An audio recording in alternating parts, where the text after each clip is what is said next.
नमस्कार दोस्तों, हमारे YouTube चैनल फन स्टडी के विश्वास बैच में आपका स्वागत है। हिंदी पेडागॉजी की क्लास निरंतर जारी है।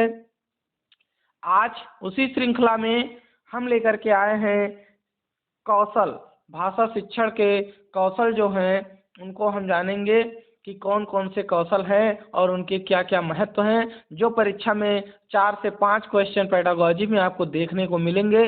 इसीलिए आप लोग तो ज़रूर देखिए और साथ ही साथ जो भी आपके मित्र सीटेट की तैयारी में लगे हुए हैं उनको ज़रूर शेयर करके बताइए कि इससे 4-5 क्वेश्चन हर परीक्षा में दिखता है। हम प्रैक्टिस सेट जब कराएंगे तो उसमें आपको दिखाएंगे कि देखो मैंने पढ़ाया था और इसमें ये क्वेश्चन आया था।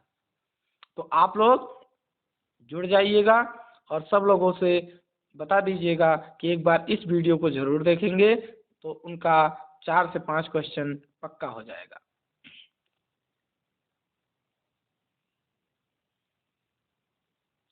कह रहा है भाषा कौशल, हमें पढ़ना क्या है? भाषा के कौशल। तो कह रहा है जब एक व्यक्ति को दूसरे व्यक्ति की बातों विचारों को सुनने समझने तथा अपनी बातों को विचारों भावनाओं को व्यक्त करने में जिन मुख्य कौशलों का प्रयोग किया जाता है उन्हें भाषा कौशल कहते हैं। मतलब अपनी अभिव्यक्ति दूसरों से कह पाना और दूसरों की अभिव्यक्ति को खुद को समझ पाना ही भाषा कौशल है। आसान शब्दों में कहें तो मतलब कहने का इसका मतलब है कि किसी की विचार हो और उससे उसके जो सुनने की क्षमता हो, बोलने की क्षमता हो, अपने बातों और दूसरे अपनी भावनाओं को फीलिंग्स को दूसरे के सामने प्रकट करने की जो क्षमता होती है, कौशल होता है, उसे ही हम भाषा कौशल कहते हैं। भाषा कौशल 2 टाइप्स कह रहा है, ग्राह्यात्मक और अभिव्यंजनात्मक। अब ग्राह्यात्मक में होता है श्रवण और पाठन, मतलब इसे हम क्या करते हैं? ग्रहण करते हैं। जब देखो हम सुनते हैं तो क्या करते हैं? ग्रहण ही तो करते हैं। पठन करते हैं तो भी अपने मन में ग्रहण करते हैं। और अभिव्यंजनात्मक मतलब होता है मौखिक और लिखना, मतलब प्रकट करना। जब हम बोलते हैं, मौखिक मतलब बोलना, जब हम किसी चीज़ को बोलते हैं तो व्यंजनात्मक हो जाता है, मतलब प्रकट हो जाता है। लिखते हैं तो भी दिखाई देता है कि मैंने ये चीज़ें लिखा। लेकिन श्रवण और पठन में क्या होता है? हम उन चीज़ों को ग्रहण करते हैं, किसी को दिखाते नहीं। अब सबसे पहले हम जानेंगे कि श्रवण का कौशल क्या है। तो कह रहा सबसे प्रमुख कौशल है। क्या है? सबसे प्रमुख कौशल है। फिर कह रहा परस्पर बातचीत से या विकसित होता है, मतलब एक दूसरे की बातचीत से ही ये क्या होता है? विकसित होता है। मतलब कहने का मतलब है जब दूसरा व्यक्ति बोलेगा तभी तो हम श्रवण कर पाएंगे, या हम बोलेंगे तभी तो दूसरा व्यक्ति श्रवण कर पाएगा।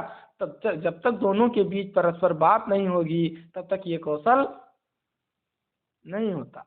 फिर कह रहा मौखिक अभिव्यक्ति के 5 पक्ष हैं। मौखिक अभिव्यक्ति के 5 पक्ष हैं।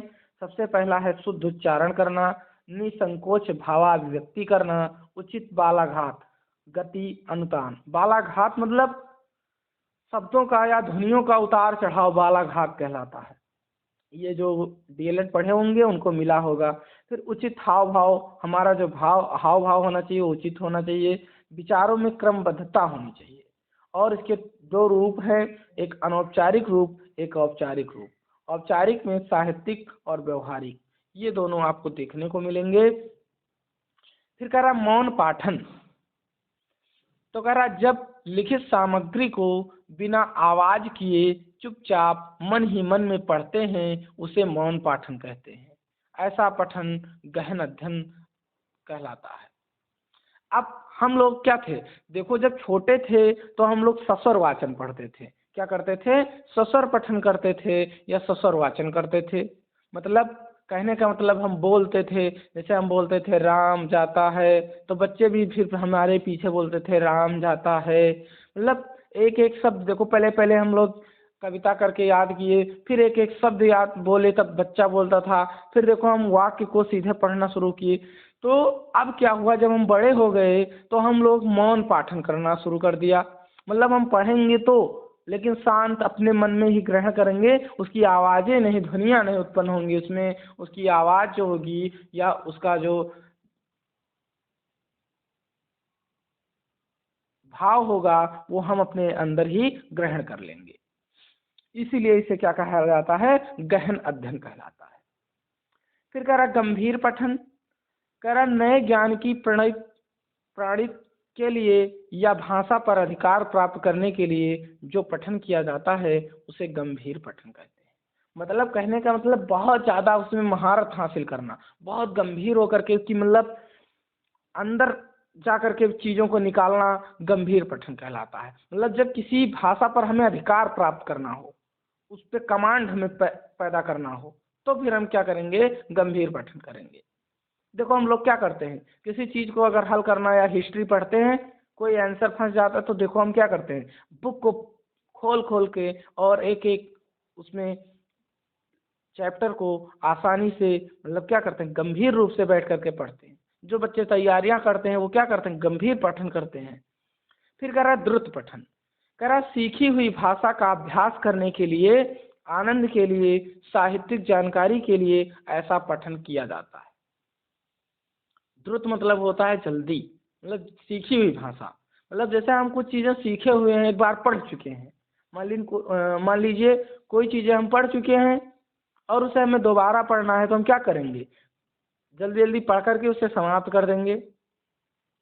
जैसे कोई पाठ क्या होता है, टीचर हमें समझाता है क्लास में, फिर कहता है कि चलिए पढ़िए अभी से खड़े होकर के या कुछ भी, तो उससे हमारे क्या होता है, वो अभ्यास हो चुका है, उसे हम दोबारा जब पढ़ेंगे तो द्रुत पाठन करके पढ़ेंगे, अर्थात शीघ्र पढ़ेंगे। फिर कह रहा व्यक्तिक पठन, इसमें एक व्यक्ति द्वारा किए जाने वाला पठन को व्यक्तिक पठन कहते हैं। मतलब एक ही व्यक्ति इसमें खड़ा हो जाए और पढ़ता चला जाए, उसे हम क्या कहेंगे, व्यक्तिक पठन कहेंगे। फिर सामूहिक पठन, सामूहिक पठन वही छोटे बच्चों वाला, कविता कहानी जो बच्चे गाते हैं, पहाड़ा सुनाते हैं तो बच्चे भी पहाड़ा गाते हैं, तो ऐसे कविता गाते हैं, पोयम गाते हैं तो बच्चे भी दोहराते हैं, मतलब सामूहिक पठन करते हैं वो। फिर बोलना कौशल की शिक्षण विधि, तो बोलना कौशल की शिक्षण विधियां हैं बातचीत, वार्तालाप, सस्वर पठन, प्रश्नोत्तर, कहानी सुनना व सुनाना, बोलने का अवसर प्रदान करना, चित्र वर्णन, वाद विवाद, भाषण और नाटक, ये सारी चीज़ें इम्पॉर्टेंट है बोलना कौशल में। मतलब इन सब चीज़ों से हम बोलने का कौशल उत्पन्न होता है। अब कह रहा लेखन कौशल की शिक्षण विधि, लेखन कौशल की शिक्षण विधियाँ क्या हैं वो हम जानेंगे। इससे बहुत वेरी वेरी इंपॉर्टेंट लगा लीजिए, ये आपको परीक्षा में दिखेगा। तो कह रहा है मांटेसरी विधि, मांटेसरी विधि बहुत पूछा गया है, तो इसलिए इसको नोट कर लीजिएगा आप लोग। मांटेसरी विधि कह रहा है इसमें बच्चों को पहले से लिखित शब्दों के ऊपर अंगुली फेरने के लिए प्रेरित किया जाता है। मतलब अक्षर लिखे रहेंगे, बच्चे उस पर क्या करेंगे, या शब्दों के ऊपर अपनी अंगुली फेर के लिए बताया जाएगा, ये मांटेसरी विधि कहलाएगी। फिर कह रहा है डाट टू डाट मेथड, मतलब रूपरेखा अनुकरण विधि। इसमें बच्चों को डाट बनाकर दिया जाता है। जैसे छोटे बच्चे जब आते हैं एलकेजी में, तो उनको छोटा लिखना है तो क्या करते हैं, हम डाट डाट डाट डाट बना करके छोटा का इमेज टाइप का बना देते हैं, उस पर बच्चे क्या पेंसिल को अपने चढ़ाएं। तो ये क्या है, डाट टू डाट मेथड अर्थात रूपरेखा अनुकरण विधि। फिर कह रहा है अनुकरण या नकल विधि, इसमें बच्चे शब्द अक्षर लिखकर दे दिए जाते हैं तथा छात्र उसे देखकर लिखता है। जैसे छोटा बड़ा छोटी बड़ी हम दे दिए, बच्चे उसको देख देख करके उतारेंगे, अर्थात उसे अनुकरण या नकल विधि कहते हैं। श्रुत लेख, श्रुत मतलब सुन करके, लेख मतलब लिखना। श्रुत सुन करके जो चीज़ें लिखा जाता है, अर्थात जिसे हम लोग क्या कहते हैं, इमला। इसमें अध्यापक बोलता जाता है तथा छात्र सुनकर लिखता है।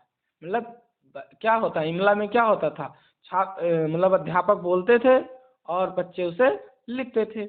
सुलेख, सुलेख मत सु मतलब सुंदर, लेख मतलब लिखना। तो सुंदर लिखावट अर्थात सुंदर राइटिंग में लिखना क्या कहलाता है, सुलेख कहलाता है। फिर कह रहा है अनुलेख, तो कह रहा है पहले से सुंदर लिखे या छपे शब्दों को देख देख लिखना व अभ्यास करना अनुलेख कहलाता है। मतलब कोई चीज़ें पहले सुंदर रूप से लिखी हुई हों और उसे देख देख करके सुंदर रूप से लिखने का अभ्यास करना अनुलेख कहलाएगा। फिर कह रहा है देवनागरी लिपि के लेखन हेतु 4 रेखाओं वाली अभ्यास पुस्तिका का प्रयोग किया जाता है।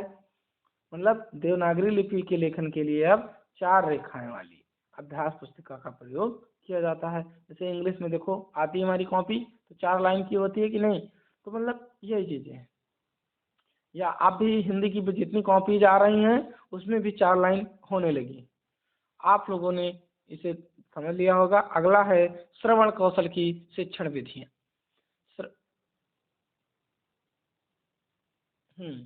अब इसमें क्या है, ससर वाचन। ससर वाचन में क्या होता है, छात्र अध्यापक तथा किसी अन्य छात्र को बातचीत करते हुए सुनता है। मतलब कोई ससर वाचन करना, वाचन मतलब बोलना, ससर मतलब स्वर के साथ। मतलब इसमें क्या होता है कि जब कोई बच्चा इसमें बोल बोल करके वाचन करता है तो उसे ससर वाचन कहा जाता है। फिर कह रहा है प्रश्नोत्तर। इसमें शिक्षक छात्रों से प्रश्न पूछते हैं। कहानी सुनना, ये भी क्या है, ससर है। ये मतलब उसके वो है, श्रवण कौशल की विधियां हैं, सॉरी। तो ये प्रश्नोत्तर और कहानी सुनना। श्रुत लेख हिमला, इसमें शिक्षक सामग्री को मौखिक रूप से बोलता है तथा छात्र सुनकर उसे लिखता है। मतलब श्रुत लेख में क्या होता है, वही चीजें भी मैंने बताया। फिर कह रहा है भाषण। इसमें शिक्षक छात्रों के सामने भाषण देता है और छात्र उसे ध्यान से सुनते हैं। फिर कह रहा है पठन कौशल।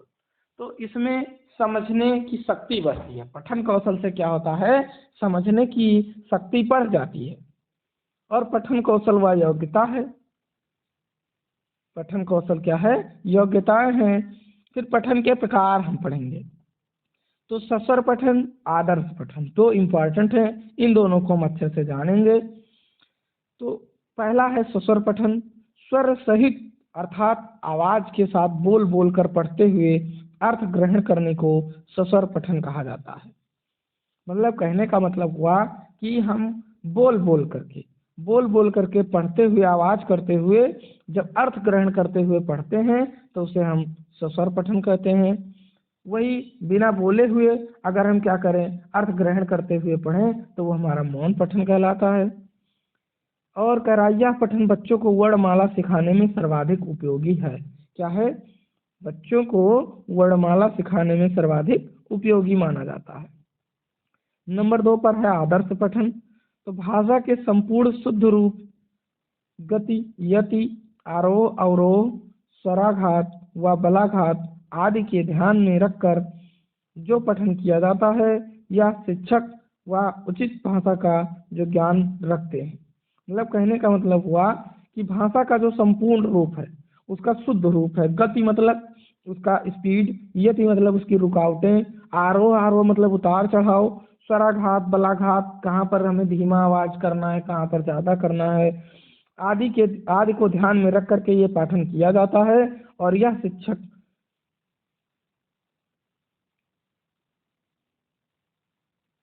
इसमें क्या होता है, जो शिक्षक होता है वो भाषा का उचित ज्ञान रखता है। तो आप लोगों ने आज अच्छी चीजें जाना होगा। आपको परीक्षा में दिखेगा, पेडागॉजी की जब प्रैक्टिस कराई जाएगी उसमें आपको दिखाया जाएगा कि ये देखो, ये मैंने पढ़ाया था और ये 2-3 क्वेश्चन पूछा गया है। आप लोग इसको देखना ना भूलें और अपने मित्रों को शेयर करना ना भूलें। धन्यवाद।